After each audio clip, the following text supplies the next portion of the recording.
Agriculture, I mean, should be the backbone of this country. I mean, I see we do a lot of importing of goods, and goods that you can't really afford to buy. You know, and I think we need to promote fresh eating, local eating, and support local farmers. You know, it has been a struggle for many years, even from a chef's point of view, you know, sourcing good fresh fruits and vegetables.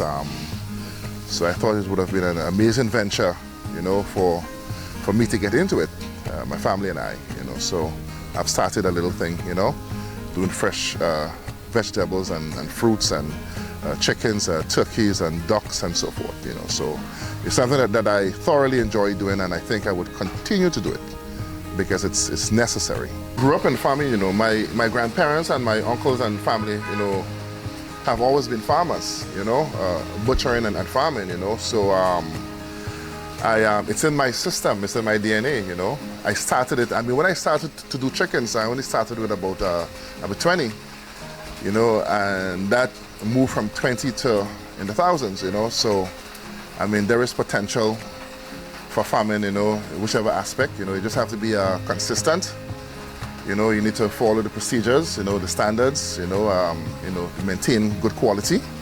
Don't try to do more than you can actually handle. If you can only do 20 chickens and do 20 chickens really well, just do 20 chickens. But don't try to do 100 and then you start to get people sick and have dying chickens, you know, it's money lost.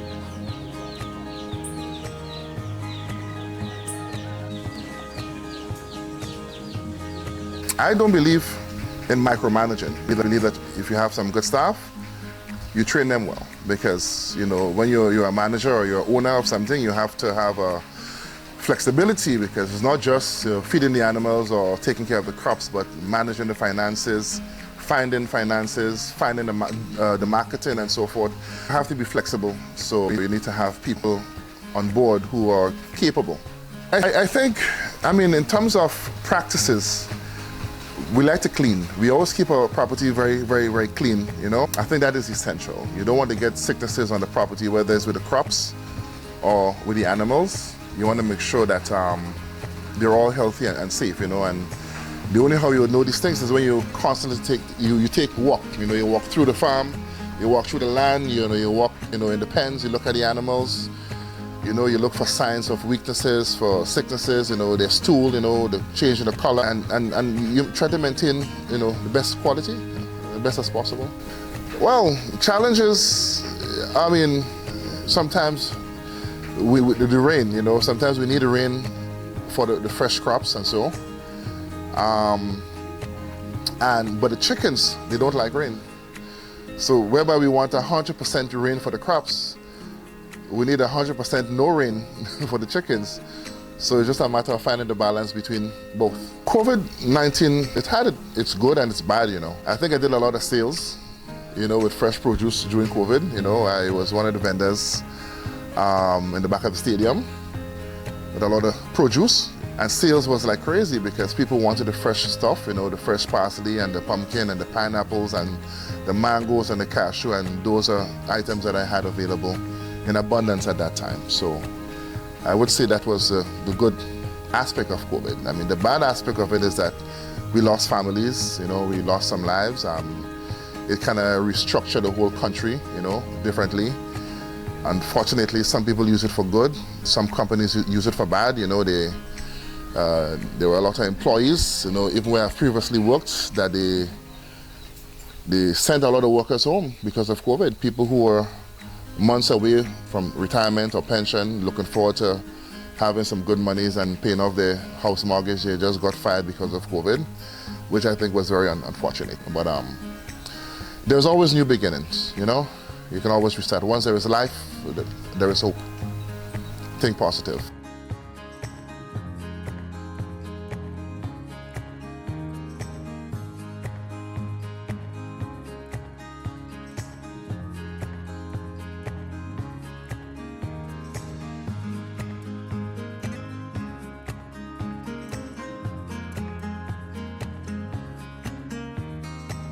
Well, in the next couple of years, you know, I'm hoping to do much more chickens, more layers. I'm getting into layers now.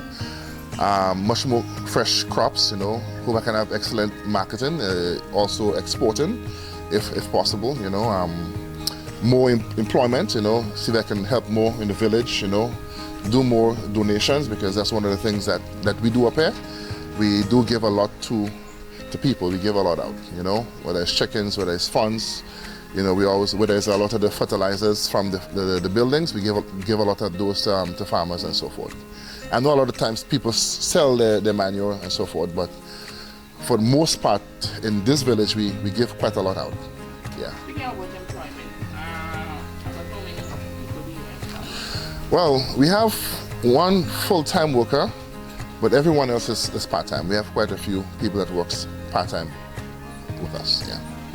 How's it managing something like this on a day-to-day basis? It is a challenge, it's always a challenge. Some days you want to get a day off, but when you have a livestock, you can't really take a day off. If it's just the crops in the land and, okay, well, the rain fell today, you can say, no, I can take a day off because, the plants got water. But when you have animals to feed and young chicks and older chicks and you have to get up 1 in the morning to slaughter and so forth, there's no rest really.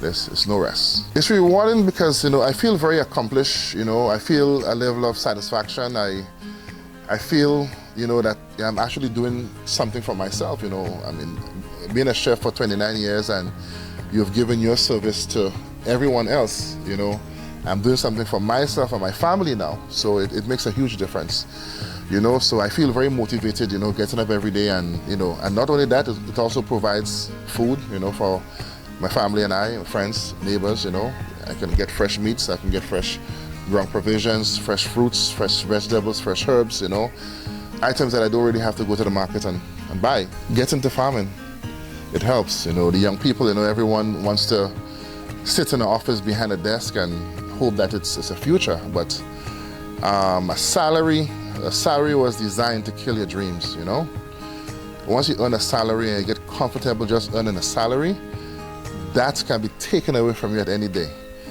But when you create a job, you create, your own dreams, that cannot be taken away from you. You wake up every day feeling like I should go a step further because you're doing it for yourself and for your family. But when you work with a company, you're employed, you get up and you do it for them. You have a day off just to go back to work. You take lunch to rush back to work. You get up in the morning, you take care of your kids just to rush to work. And at the end of the day, all the bosses, they have the nicest houses, they drive the nicest cars, the kids go to the nicest schools, they have the best vacation, and you're still eating rice and sardine, It's time for us to eat some steak too, Eat some good steak with some Parmesan mashed potatoes and some fresh broccolis and asparagus on the side with a nice mushroom gravy, So every once in a while you should enjoy that when you work hard.